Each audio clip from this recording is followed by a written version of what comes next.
जय हिंद। स्वागत है आप सभी का अपने यूट्यूब चैनल पे। मैं जितेंद्र आर्य। आज की जो क्लास होगी बहुत ही शानदार और बहुत ही इम्पोर्टेंट और बहुत ही महत्वपूर्ण क्लास होगी। मतलब यह क्लास ऐसी होगी अब 1 साल तक इस क्लास से आप आपसे सवाल पूछे जाएंगे। 1 फरवरी 2025 को तारीख को हमारी वर्तमान वित्त मंत्री फाइनेंस, नाम है उनका सीतारामन जी, कर दिया है यूनियंस बजट पेश। यह बजट 2025 और 2026 तक होगा। आखिर यह बजट होता क्या है, तो ये दो शब्दों में आपसे खुलने को देखने मिलता है। पहला हो जाता है आर्थिक सर्वेक्षण और दूसरा हो जाता है एक बजट। जो खर्च हम कर चुके हैं, जो साल निकल चुका है या उसका जो आंकड़ा आता है उसे हम आर्थिक बजट कहते हैं। जो साल आने वाला है उसके लिए जो अनुमान लगाया जाता है खर्च के लिए, तो उसे हम बोला जाता है बजट। तो यूनियन बजट है। यूनियन बजट में कह रहा 1 लाख रुपए तक प्रति माह की औसत आय का कोई आयत कर नहीं है। इस मध्यवर्गन परिवार की आय का खपत में वृद्धि होगी। वेतनभोगी करदाता और कई व्यवस्था में 12.75 लाख रुपए तक कोई भी आयत नहीं देनी होगी।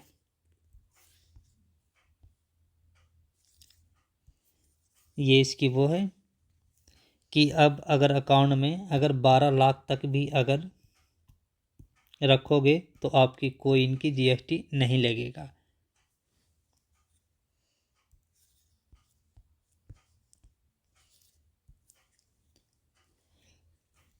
तो 13 फरवरी 2025 में निर्मला सीतारमण जी ने अपना किस कार्यान्वयन का बजट पेश किया है, तो ये हो गया आठवां बजट पेश करे हैं इस बार 1 फरवरी को 2025 को।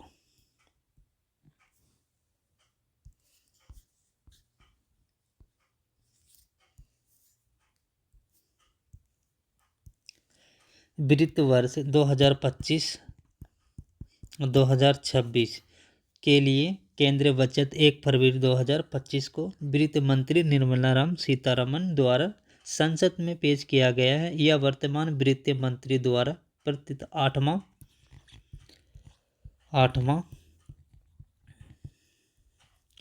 आठवां बजट था। ऐसा करने वाली पहली महिला वित्त मंत्री है।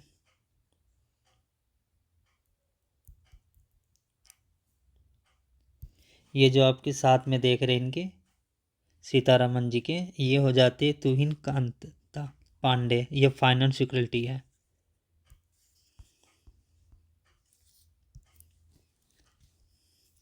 ये कह रहे हैं केंद्रीय वित्त मंत्री निर्मला सीताराम जो मधुबनी कला और जो पद्म पुरस्कार विजेता जो दुल्हारी देवी के कौशल के श्रद्धांजलि लेने के लिए साड़ी पहनकर रही है। और जो ये है दुलारी देवी 2021 पद्म पुरस्कार विजेता भी है। जबकि वित्त मंत्री मिथिला कला और संस्कृति में कैबिनेट आउटरीच गतिविधि के लिए मधुबनी गई है, तो उसकी मुलाकात दुलारी देवी से हुई और वह बिहार के मधुबनी कला पर उनके हाथ विचारों के सौदार्द पूर्व में आदान प्रदान हुआ है। मतलब ये कह रहा है ये महिला है, इन्होंने जो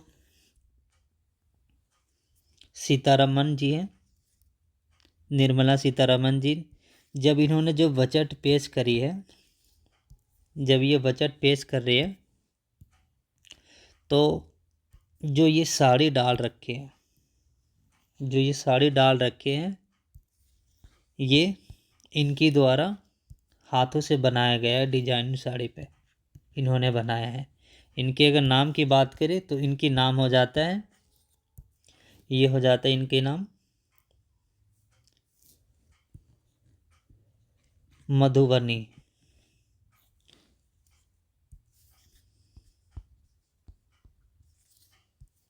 ये वो है जब कितने मिनट पे जिस तरह संसद पे स्पी वो होता है बिल पास करते गए।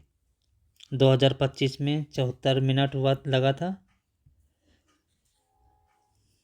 2024 की बात करें तो 85 मिनट। नेक्स्ट कह रहा आम बजट जो होता है 2025 और 2026 का, वो कुल कितने व्यय अनुमान किया गया है। तो जो इसकी जो टोटल है, जो इसकी टोटल हो जाता है ये हो जाता है 50.65 लाख करोड़।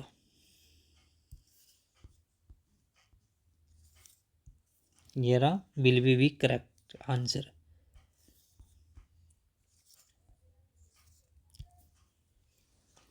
ये बजट का अनुमान है, ये 2025 और 2026 का। 2025 और 2026 का ये बजट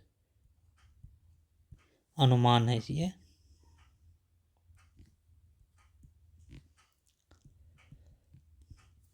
ये कह रहा है उधारियों के अलावा कुल प्राप्ति और कुल आयकरण से जो इनकी हो जाती है 34.96 हो जाता है लाख करोड़ रुपए। और ये जिस तरह 50.56 लाख रुपए की रहने की अनुमात है। मतलब ये है जो उधार जो सरकार को मिलता है, ये तो मिलता है 34.96 से, इतना उधार ये प्राप्त करते हैं।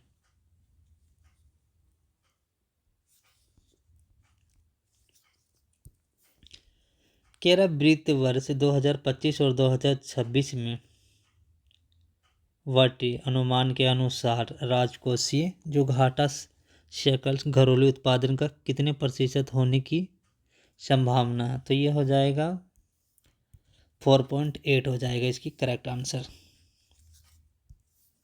4.8 will be C correct answer. ये बजट 2025 और 2026 के जो वित्त वर्ष 2025 में जो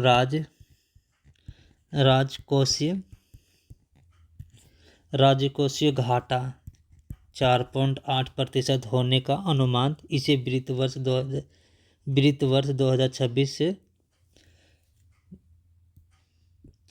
4.4% करने की लक्ष्य है। मतलब जो अभी है 4.8 है, यह है 2025 का। अगर 2026 में जो होगा ये अनुमान लगाया गया कि 4.4 होगा।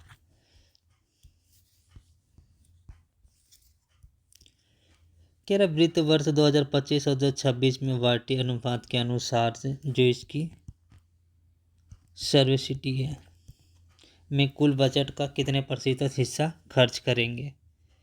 ये 4% है, सॉरी 8% है।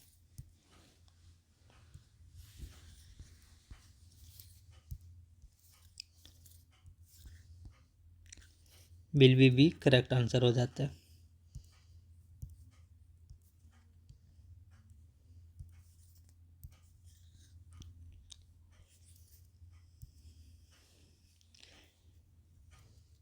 ये इनकी आंकड़ा है, ये हिंदी और आपको इंग्लिश में दोनों देखने के लिए मिल जाएगा। ये जिस तरह धन कहाँ से आता है और पैसा कहाँ जाता है। तो अगर बात करें उधार और अन्य देताओं की, तो ये हो जाता है 24%, ये उधार वाला। और ये जो 22% है ये हो जाता है ये हो जाता है आयताकार का हो जाता है। ये हो जाता है अन्य का जीएसटी। ये वैसे ही आयत है और ये उत्पादन है प्राथमिक है। अगर इधर की बात करें तो ये हो जाता है राज्य के हिस्सा। ये पैसा कहाँ जाता है, तो ये जाता है राज्यों का हिस्सा। और ब्याज हो जाता है 20%। ब्याज हो गया, कैदे हो गए 6%, रक्षा के लिए हो गया 8%, 9% ये हो गया केंद्रीय प्रायोजित योजना के लिए हो गया, फिर सन सिटी हो गया, फिर पेंशन हो गया, ये है इसकी।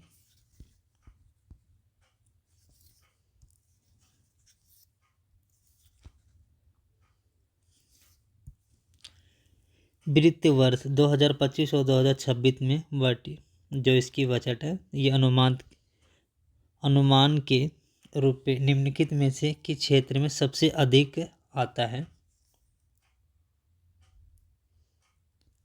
जो ये सबसे अधिक से आता है, ये उधार और अन्य लेन देनदारियों के लिए। तो इसकी जो करेक्ट आंसर हो जाएगा डी हो जाएगा correct answer, D will be correct answer. ये कह निम्नलिखित में से किस केंद्रीय मंत्रालय को बजट 2025 और 2026 में सबसे अधिक आवंटन का प्राप्त हुआ है। तो ये सबसे जो अधिक जो हुआ है, ये हुआ है डिफेंस, रक्षा मंत्री को सबसे ज़्यादा प्राप्त हुआ है, सबसे ज़्यादा पैसा मिला है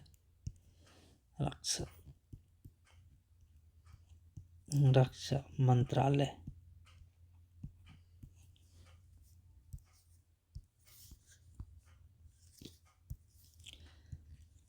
तो अगर इसकी ये बात करें कि रक्षा मंत्रालय को कितना मिल रहा है, तो लगभग 4,91,700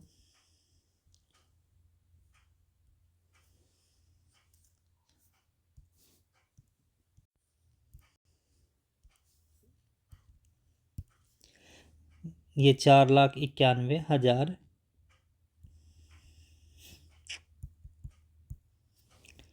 4,91,732 रुपये ये मिला है रक्षा मंत्रालय को।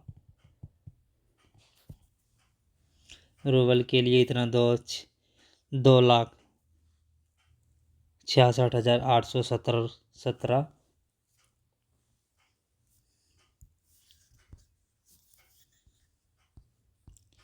ये इसकी और भी है, ये हिंदी और इंग्लिश में दोनों आपको देखने के लिए मिल जाएगा।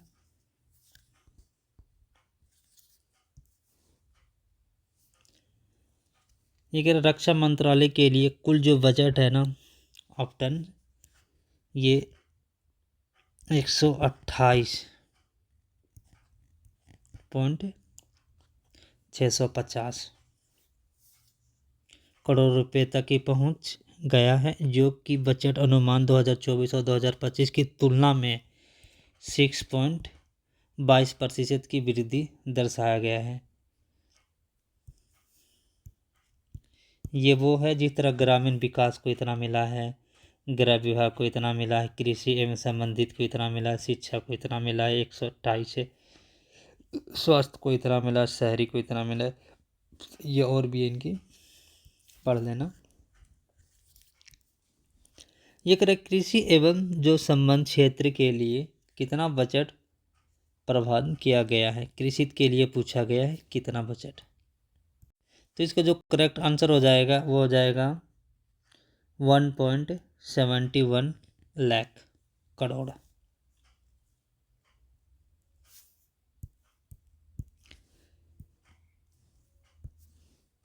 1.71 ये हो जाएगा लाख करोड़।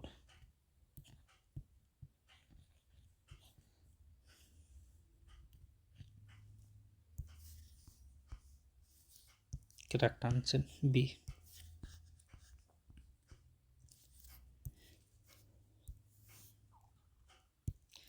ये जिस तरह यूनियन बजट 2025 और 2026 की, अगर बिहार के बजट में 5 तोहफे दिए गए हैं, ये बिहार में मखाना बोर्ड को और खाद्य का और दूसरा IITI पटना में क्षमताओं का विस्तार किया गया और बिहार में ग्रीनफील्ड एयरपोर्ट। और तीसरा हो गया मिथिलांचल में 25वीं कोसी नहर योजना। इसकी वो बजट है कि पटना जो पूर्णिया एक्सप्रेस वो और जो बक्सर भागलपुर और एक्सप्रेस वो का विकास है। इसमें बोधगया राजगीर और वैशाली और दरभंगा में सड़कों के काम में तेजी लाने की।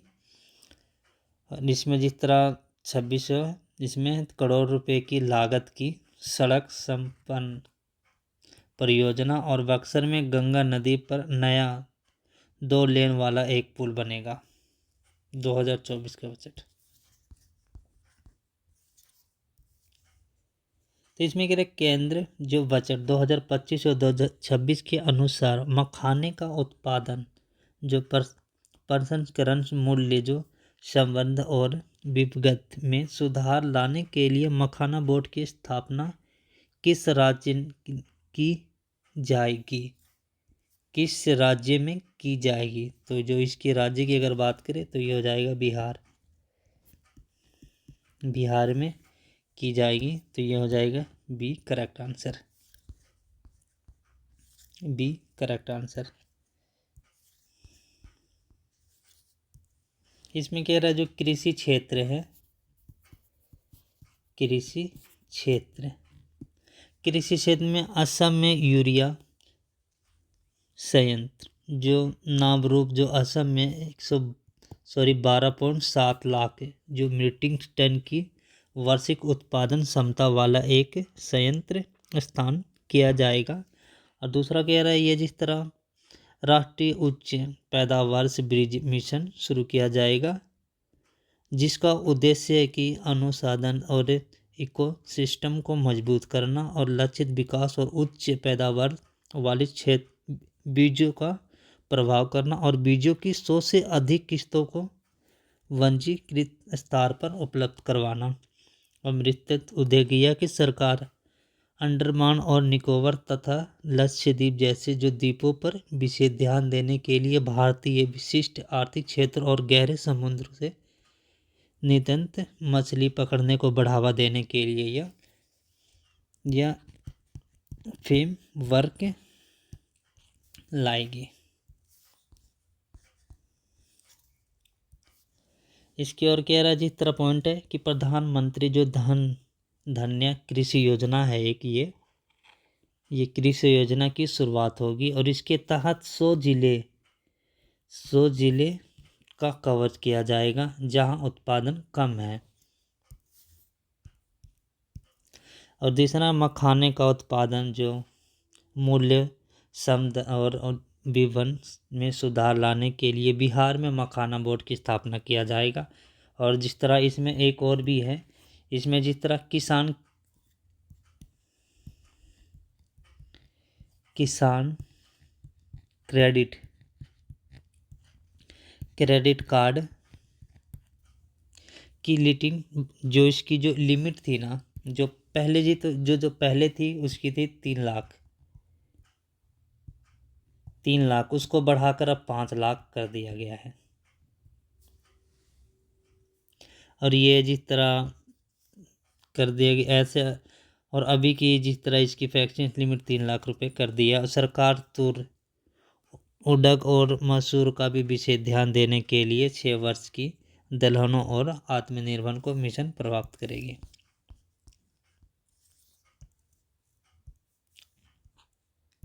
इस पे कह रहा है केंद्रीय बजट 2025-2026 के अनुमान भारत में जो जिस तरह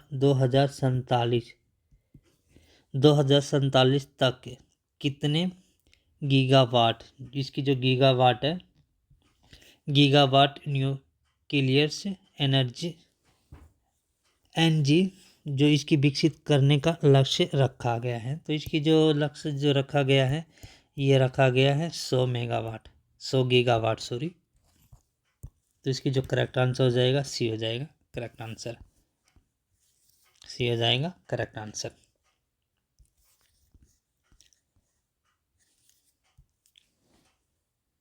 न्यूक्लियर जिसकी मिशन 2037 तक 2037 तक जो इसकी जो गीगाबाइट अभी बताया था 100 गीगाबाइट न्यूटन्स एनर्जी जो इसकी डेवलप करने के लिए मिशन शुरू करने की घोषणा की है। और इसमें जिस तरह छोटे मॉनिटर्स और रिक्वेटर के लिए रिसर्च और से डेवलपमेंट के लिए न्यूक्लियर एनर्जी मिशन की भी घोषणा की गई है।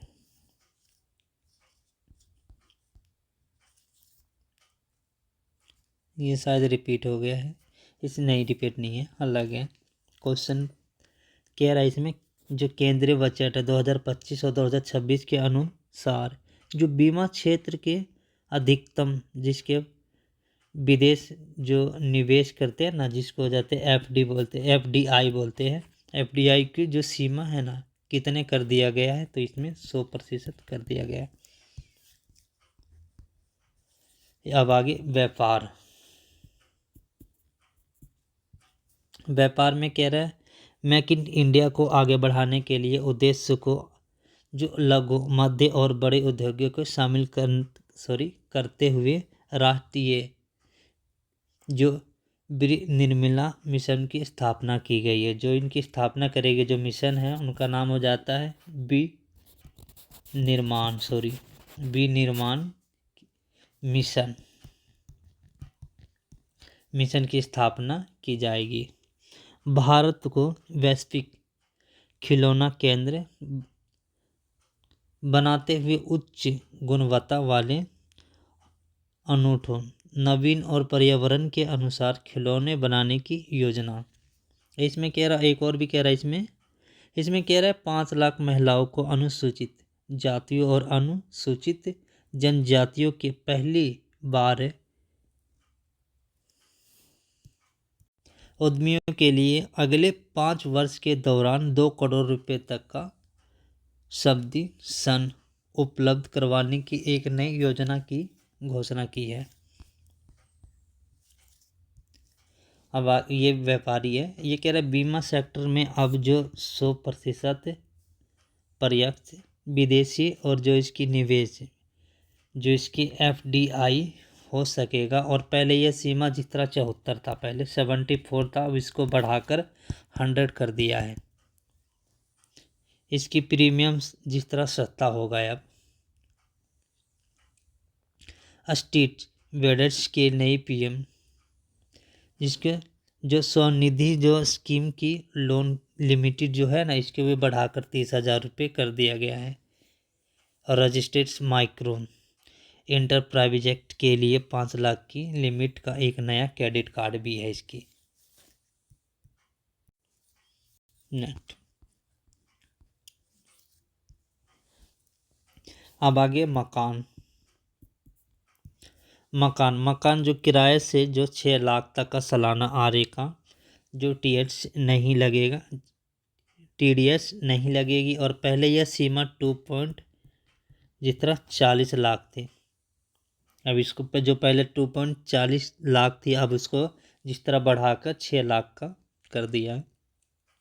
दूसरे मकान पे जो किराए की छूट बिना शर्त ले सकेंगे। और पहले इसके लिए लिखित कारण बताना पड़ता था।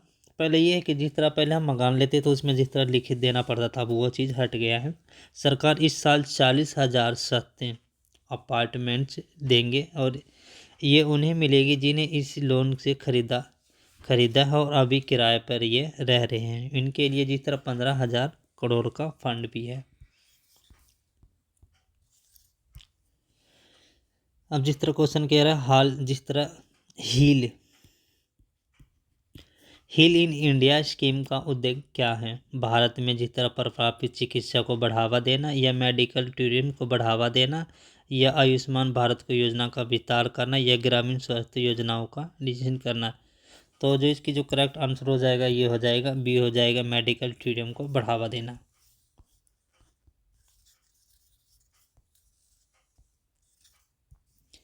बी करेक्ट आंसर हो जाएगा इसका। अब आ गया टूरिज्म और इसकी कनेक्टिविटी।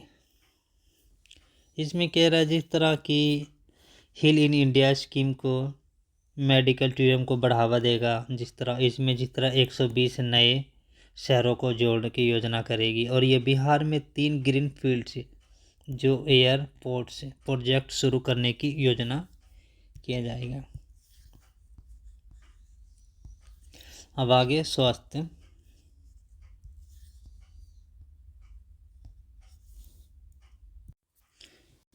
टूरिज्म और कनेक्टिविटी, तो इसमें कह रहा है जिस तरह हाल ही में इंडिया को स्कीम को चला, ये तो बता दिया था अभी। नेक्स्ट, अब आगे स्वास्थ्य हेल्थ।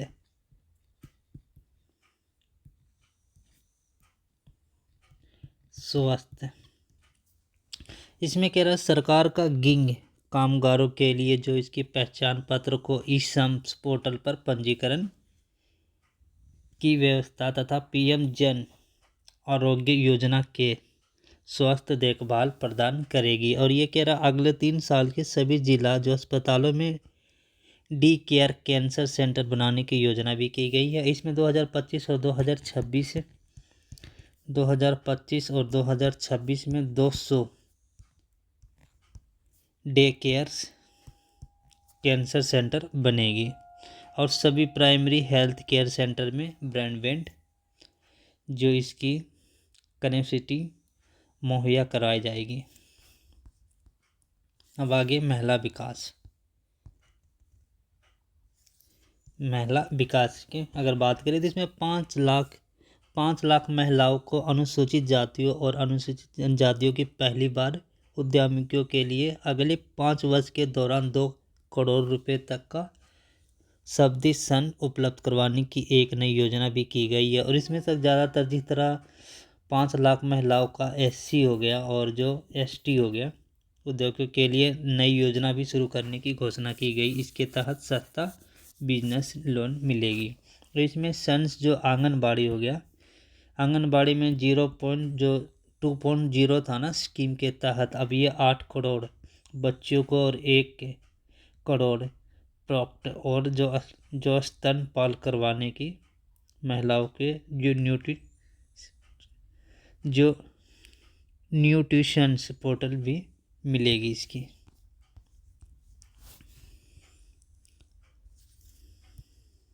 तो इस पे क्वेश्चन भी ऐसे एग्जाम में पूछ सकते कि केंद्रीय बजट 2025-2026 के अनुसार निम्नलिखित में से कौन सी घटनाओं की गई है। तो जिस तरह पहला हो सकता है कि अगले 5 वर्ष में 50,000 से अटल जो टिकटिंग, ये तो हो नहीं सकता। दूसरा ये पहला जिस तरह ये कह रहा है जिस तरह अगले 5 वर्ष में जिस तरह 50,000 अटक टिकरिंग लैब सरकारी स्कूलों में स्थापित की जाएगी। या जिस तरह दूसरा कह रहा है सरकार ने अगले 5 वर्ष में 1 लाख मेडिकल सीटों को बढ़ावे की घोषणा दे रहा है। 2 नंबर ये कह रहा है। तो इसका जो करेक्ट आंसर है, ये तो ऐसा कुछ नहीं कहा है, ये बढ़ाने की बात करा, तो इसका जो करेक्ट आंसर हो जाएगा ये हो जाएगा केवल ओनली ए सही है ये।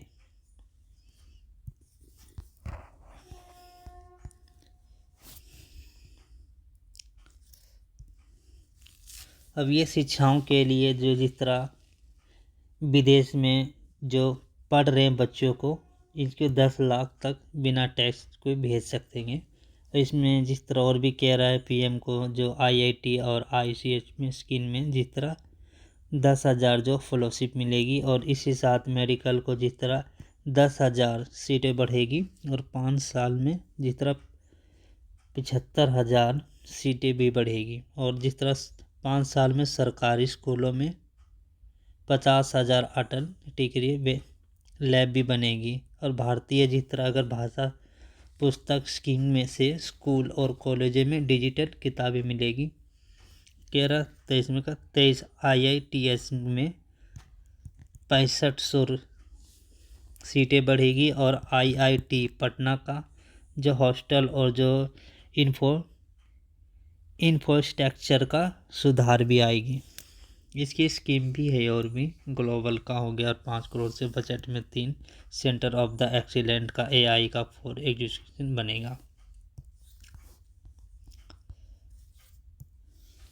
बजट 2025-2026 में शिक्षा क्षेत्र में विकास परियोजना के तहत सरकारी स्कूलों में और इंटरनेट का कनेक्टिविटी प्रदान की जाएगी। तो जिस तरह डिजिटल इंडिया प्रोजेक्ट या बी भारतीय भाषा पुरस्कार योजना, तो इसके जो तो इस या सी ये कह रहा है भट्ट नेट परियोजना, या जिस तरह प्रधानमंत्री शिक्षा परियोजना। तो इसकी जो करेक्ट आंसर हो जाएगा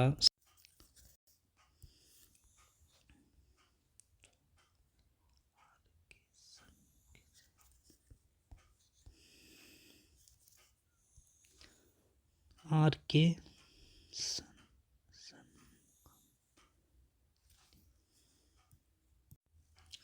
ये कह रहा है वार्षिक वृत्ति जो विपरीत किस अनुच्छेद की अंतर्गत है। तो अगर अनुच्छेद की बात करें, अनुच्छेद की बात करें तो और यह आर्टिकल की बात करें इंग्लिश में आर्टिकल, तो ये हो जाएगा 112 आर्टिकल। नेक्स्ट कह रहा है भारत सरकार ने जो 21 सितंबर 21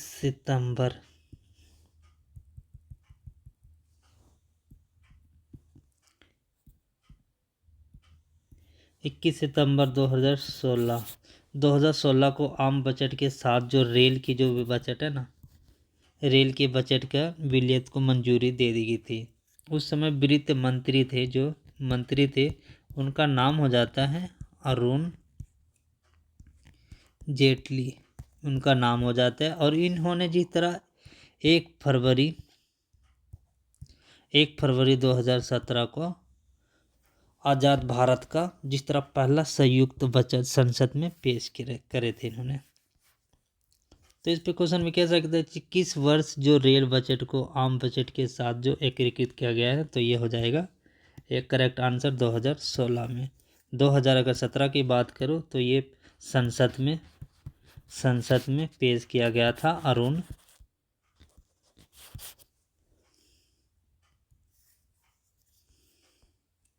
2016 में। ये कह रहा जिस तरह 10 बार बजट किसने पेश किया है। तो इसका जो करेक्ट आंसर हो जाएगा बी हो जाएगा करेक्ट आंसर। अगर नाम की बात करें तो हो जाएगा नाम मेरा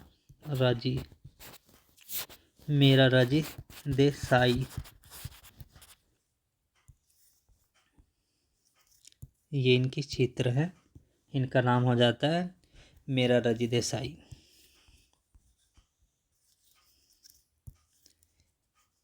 ये कह रहा भारत की प्रथम जो महिला प्रधानमंत्री द्वारा कौन सा बजट प्रस्तुत किया गया था। तो इसका जो करेक्ट आंसर हो जाता है 1970 से 1971 करेक्ट आंसर हो जाएगा। मतलब ये हो जाएगा बी करेक्ट आंसर 1970 से 1971 बिल्कुल B correct answer will B.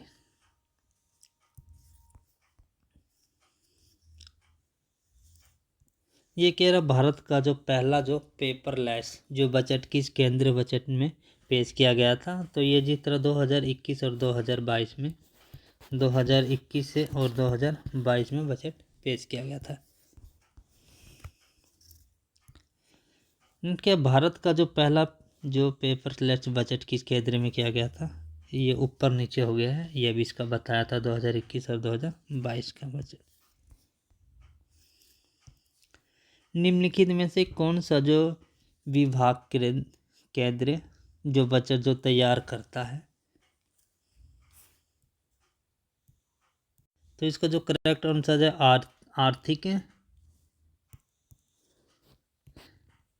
आर्थिक जो मामले का विभाग बी करेक्ट आंसर हो जाएगा।